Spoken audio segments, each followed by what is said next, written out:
আইপিএলে আবারও করোনার হানা। সানরাইজার্স হায়দ্রাবাদের কোচ ড্যানিয়েল ভ্যাট্টুরি নিশ্চিত করেছেন দলের অন্যতম গুরুত্বপূর্ণ ক্রিকেটার ট্র্যাভিস হেড করোনায় আক্রান্ত হয়েছেন। এই খবরে আইপিএল মহলে ফের চাঞ্চল্য। আইপিএলে আবারও করোনার হানা। আর এর আগে দুবার মাঝপথে থেমে গিয়েছিল আইপিএল। একবার করোনা পরিস্থিতির কারণে, আরেকবার ভারত পাকিস্তান সংঘাতের প্রেক্ষিতে। এবারও কি সেই একই পরিণতির দিকে এগুচ্ছে টুর্নামেন্ট? কারণ এশিয়ার বিভিন্ন দেশে হঠাৎ করে করোনা সংক্রমণ ফের ঊর্ধ্বমুখী।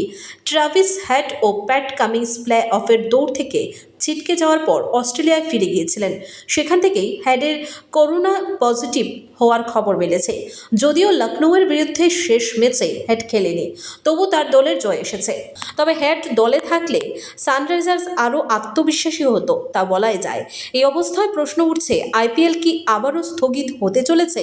যদিও এখনই বিসিসিআই এর পক্ষ থেকে কোনো অফিসিয়াল মন্তব্য আসেনি, তবে পরিস্থিতি নজরে রাখা হচ্ছে বলে জানা যাচ্ছে। আইপিএল এর মতো বিশাল মাপের টুর্নামেন্টে ফের করোনা সংক্রমণের ছোঁয়া উদ্বেগের ইঙ্গিতই দিচ্ছে।